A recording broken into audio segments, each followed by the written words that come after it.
배워서 남주는 지우학사의 오디오북.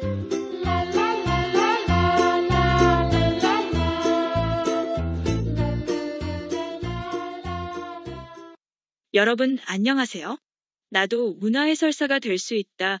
궁궐편 오디오북에 오신 것을 환영합니다. 이 내용은 문화재 전문 작가인 지우학사 최동근 작가가 자신이 2011년에 출간한 나도 문화해설사가 될 수 있다. 궁궐편 내용을 그대로 오디오북 형태로 만든 것입니다. 오늘은 정각과 존칭의 서열에 대해 알아보겠습니다. 자, 그럼 시작하겠습니다.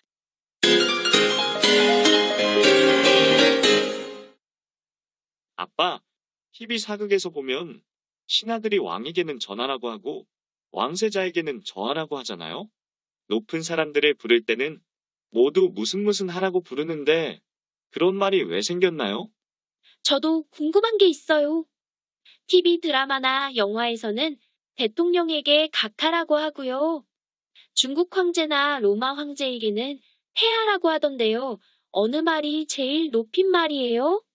폐하, 전하, 저하, 각하와 같은 것은 남을 높여서 부르는 말로 존칭이라고 해. 그리고 존칭이 생겨난 것은 다 이유가 있어. 모든 사람이 평등한 지금과는 달리 옛날에는 사람마다 신분이 모두 달랐어. 높은 신분인 왕족, 귀족도 있었고 낮은 신분인 평민, 천민도 있었지. 그래서 신분이 낮은 사람들은 신분이 높은 분들을 만날 때 그분들 앞에서 허리를 굽히거나 엎드려서 그분들에 대한 존경심을 나타냈지. 그러다 보니 높은 분들을 부를 때 한자 말로 자신이 있는 아래쪽을 뜻하는 하자를 붙인 것이야. 너희들도 어른들께 인사를 드릴 때는 허리를 굽히고 엎드려 절을 하지? 그런 것들은 모두 자신의 겸손함을 나타내는 것이야. 그런데 신분이 높은 사람들 중에서도 더 높은 사람이 있고 덜 높은 사람이 있어서 그 존칭을 그 사람이 사는 집에 서열하고 맞춘 거야. 그럼 집의 서열이 그 사람의 서열이 되는 것이에요? 집에 서열이 있다면 당연히 집의 주인에게도 그에 맞는 서열이 있겠지. 집의 서열을 다시 한번 기억해 볼까? 잠깐만요. 수첩 한번 찾아보고요.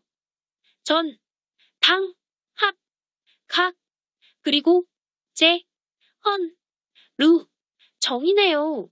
아름이의 메모 습관이 참 보기 좋구나. 호리마, 너도 좀 노력해보렴. 아름이만 잘하면 되지. 뭘 저까지. 그런데 모든 집에 서열에 존칭이 붙은 것은 아니야. 있는 것도 있지만 없는 것도 있어. 우선 제일 계급이 높은 전의 주인에게 붙이는 존칭은 전하야. 내가 전의 아래쪽에서 엎드려 배어야 하는 분이라는 뜻이지. 조선시대에는 오직 한 분, 임금님께만 이 존칭을 썼지. 그렇지만 꼭 전하라는 존칭만 있었던 것은 아니야. 우리에게는 마마라는 더 친숙한 존칭도 있었어. 그래서 왕을 주상전하라고도 하지만 상간마마라고도 하지. 아, 복잡하다. 하나만 쓰지. 왜 이렇게 여러 개를 만들었을까? 그런데 집의 서열을 순서대로 말할 때는 맞았지만 집 저자를 쓰는 계급도 있어. 이런 집의 서열도 꽤 높은 편이야. 총리관저라든지 대저택이란 말 속에 나오는 그 글자 말인가요? 옛날에는 왕후나 귀족 등 귀한 사람이 사는 큰 집을 저라고 했고 그 집은 다른 집보다 땅을 북돋워서 높게 짓는 관례가 있었어. 따라서 저하는 곳 북돋워진 땅보다 내가 아래쪽에서 배어야 하는 분이라는 뜻이 담겨 있지. 아, 알겠다. 그래서 TV 사극에서 왕세자나 세손에게는 저하라고 불렀구나. 그리고 집의 세 번째 계급인 합의 주인에게 붙이는 존칭은 합하야. 저는 하파라는 말은 처음 들어봐요. 하파라는 말은 나도 잘 들어보지 못했어요. 합하는 자주 쓰이는 존칭은 아니었지만 조선 말의 고종 임금의 친아버지인 흥선대원군에게 썼던 존칭이야. 우리나라 역사상 살아있는 대원군은 흥선대원군이 유일했기 때문에 하파라는 존칭을 쓸 기회가 많지 않았던 거야. 정리하자면 지금까지 전하가 1등, 저하가 2등, 하파가 3등이네요. 또 하나 많이 쓰이는 존칭이 있어. 집의 네 번째 계급인 가게 주인에게 붙이는 존칭인 각하지. 보통 황제를 대신해서 속주를 다스렸던 총독 정도의 사람들에게 썼어. 일제강점기에 조선을 통치했던 조선 총독부의 총독도 각하라고 불렀는데 일본의 천황에게서 위임받은 권한을 사용했던 거야. 예전에 우리나라도 군사정부 시절에 대통령에게 각하라는 존칭을 썼었는데 알고 보니 그다지 높은 존칭이 아니네요. 그렇지. 일제강점기 조선 땅에서는 총독이 최고 지위였기 때문에 각하라는 말이 최고의 존칭인 것으로 잘못 알고 있던 사람들이 이승만 초대 대통령을 각하라고 부르던 잘못을 저질렀던 거야. 하루 끝나는 존칭은 그게 모두 다인가요? 뭐가 하나 빠진 듯한데. 제가 처음에 질문했던 폐하가 빠졌어요. 얘들아, 가장 서열이 높은 집이 전이라고 했지. 그 전 중에서도 더 높은 등급의 전이 따로 있어. 바로 커다란 섬돌이나 돌로 만든 거대한 기단 위에 올라가 있는 전이 바로 그것이야. 섬돌이 뭐예요?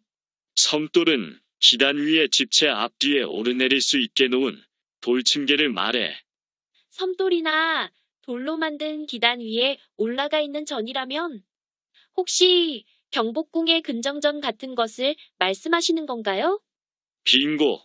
경복궁의 경우 최고 권위의 건물인 근정전은 다른 건물보다 돋보이게 하려고 건물의 층수를 2층으로 만든 것 이외에도 돌로 만든 2층의 큰 기단 위에 올라가 있어.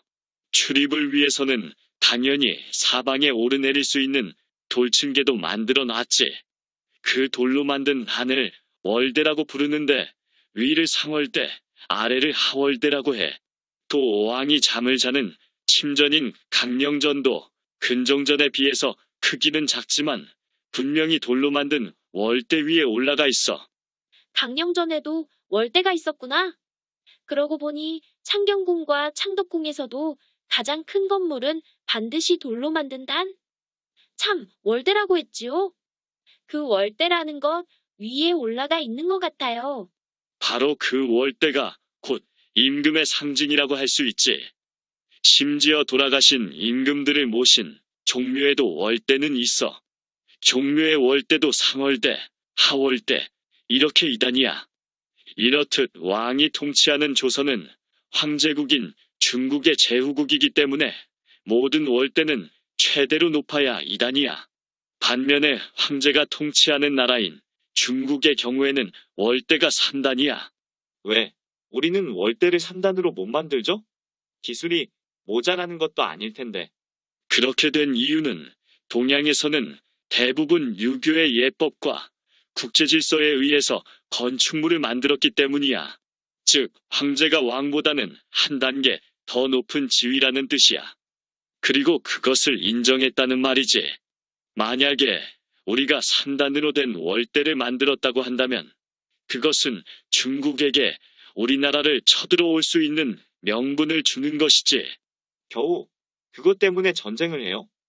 옛날 사람들의 판단 기준으로는 3단으로 된 월대를 만든 것은 단순한 건축물이 아니라 황제의 권위를 넘봤다고 하는 뜻이기 때문이야.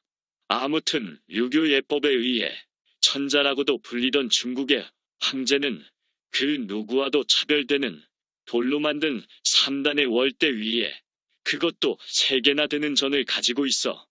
그래서 황제에게는 섬돌패 자를 써서 폐하라는 존칭을 붙이지. 그렇다고 중국만 황제가 있었던 것은 아니야. 우리나라도 고종 임금이 대한제국을 선포하면서 황제가 되셨고 그 뒤를 이어 순종도 황제가 되셨지. 결론적으로 존칭의 서열은 1등 폐하, 2등 전하, 3등 저하, 4등 하파, 5등 각하 순이네요.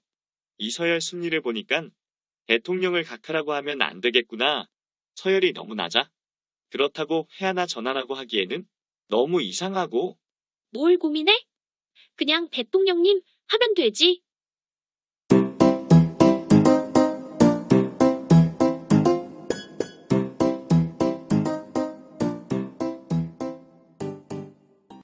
오늘은 여기까지입니다. 다음에는 왕이 아닌 대비들을 위한 궁궐에 대해 알아보겠습니다.